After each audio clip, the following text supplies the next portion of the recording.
The most misunderstood car in the world. Yes! I can see bare metal. It's gotta weigh like 10,000 pounds. That's why they're slow. I done thought about that in my head. No. This reminds me of college.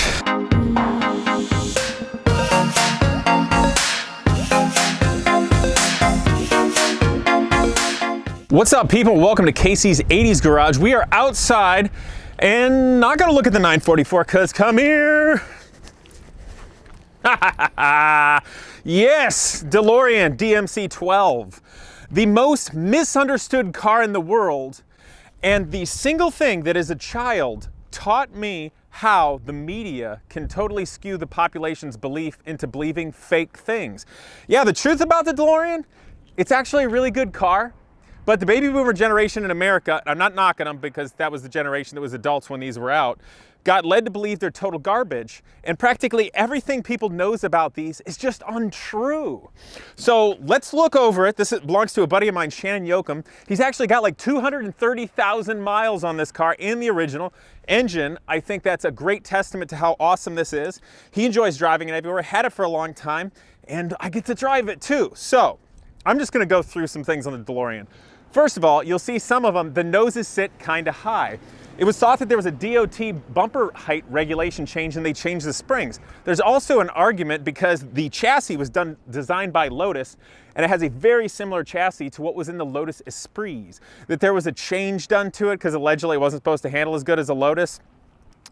Something like that, I don't know. Either way, when the stock DeLoreans have a high, it's sitting too high in the front, you just change the springs, it drops it down to where it should be. There's a lot of other stupid things people say about them, like, oh, they brushed the stainless steel because they were originally polished and that was blinding people. Yeah, no. And there's just really dumb things about painting it. Also, they never had a V8 engine. They were always the Peugeot, Volvo, Renault V6, which is actually a perfectly fine engine and has won a lot of races and rally races. In the Alpine Renault A310, this particular engine, pardon me one second. This engine in the Alpine Renault A310 made the better part of 300 horsepower, dry sump, and on Weber carburetors. I gotta remember how to open this up. It's been a while since I've had one. Come on back over, let's take a look. I'm sorry about the wind noise, guys. This was an impromptu day. Anyway, the reason these engines didn't make as much power as they should have back in the early 80s is because every car sucked in the early 80s. Ferraris and Lamborghinis were kind of slow. They just were. The 944 wasn't that fast. But the thing that hurt this the most was the Bosch K-Jetronic mechanical fuel injection. There were two things about that fuel injection that hurt horsepower. One, it has to breathe through a big mechanical diaphragm, which gets in the way of the airstream. That's one.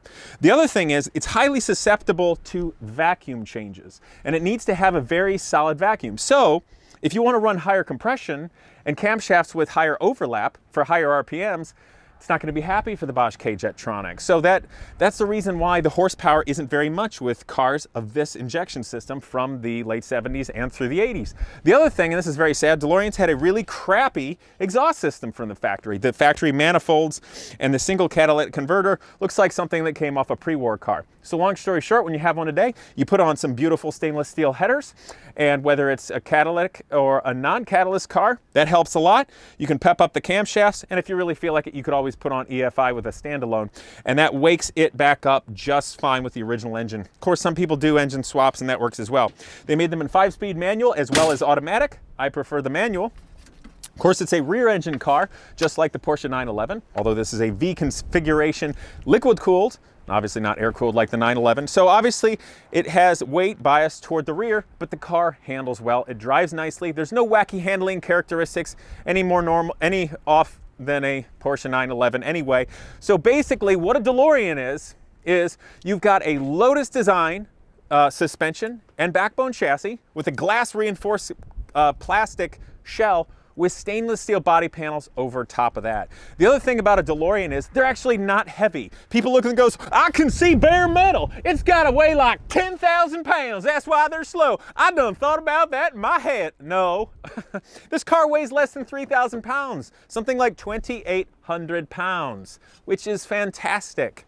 Now, Shannon just recently, he fixed the box support here, the metal support, because that can rot on the inside, that supports the beautiful gull wing doors.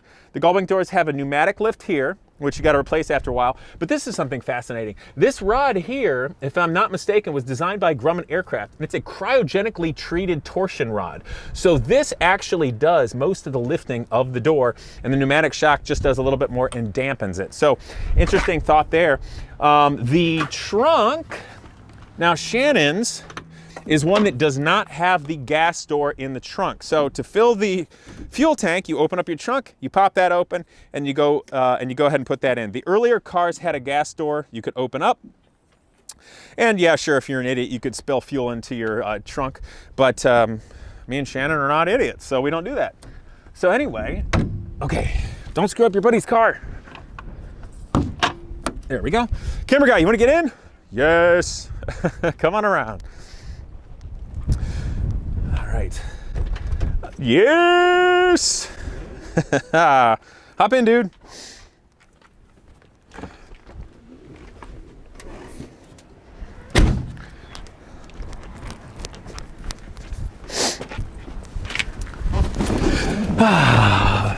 This reminds me of college. Oh, man. Okay. Now Shannon has done some fun improvements here. He's reupholstered his seats. They're kind of a two-tone. Originally, the interiors in this were either gray or they were black. There were a few in the last half year that they were being built or existed where there were kind of a two-tone thing going on. Gray is the more common interior and actually my preference. The other thing he did, if you look at the gauges here, it's got a 135 mile an hour speedometer. Now, all DeLorean stock, at least in the United States, had 85 mile an hour speedometers. Now, a lot of idiots think, oh, if you look at a speedometer of a car, that tells you how fast they go. Yeah, no, it has literally nothing to do with how fast a car can go. In the early 80s, cars in the United States were all mandated to have speedometers that only went to 85 miles an hour because those intelligent politician type governing people thought we wouldn't drive fast if our speedo only went to 85. Yeah, no. But I kind of left in my speedometers like that because it made me nostalgic for watching the Back to the Future movie. And also, yeah, anybody who had a DeLorean has heard every single Back to the Future joke that exists on planet Earth. So just don't make them. All right. And another thing that's a little nostalgic, if you notice this shift knob, it's not stock. That is actually something that way back when I was, I don't know, gosh, like a freshman in college, I had a little business doing DeLorean performance parts. I made these cool stainless steel air boxes that you could see through. It had polycarbonate on the top, and you could watch the fuel diaphragm working. And I also designed and sold some aluminum shift knobs that I thought went along with the design of the car. And Shannon bought one of mine years ago. It originally had a brush finish, but he's driven his car so much that it's kind of got a polished finish now. Gosh, it's been a long time since I've driven one of these. I love it. Now, this is one of Ital Design's best cars, best masterpieces from Giorgetto Giugiaro. And please forgive me for butchering the name. I'm an American and I don't get out that often, nor do I have very many opportunities to speak anything other than the English language, so I'm doing the best I can. But the letterbox windows here are another myth. Big reason why the windows are only, ooh, wait a minute. What's going on with this? Okay, this is where the windows usually are to open them up, but he's got a weird cover over it. Maybe that's a Shannon modification. Yeah, I don't know what's going on with that. Heh, there it goes. Yes, DeLorean windows. Go back up. Yes. That is done for a reason. This window of the design of the car, there's not enough room for this entire window to go down in the door. So the designer will pick the most beautiful line and they'll build that framework in there so you can just have part of the window go down. The Countach did a similar sort of thing. It also had a letterbox type window, and on Countach's, the window didn't even go down all the way. It only opens up like this much.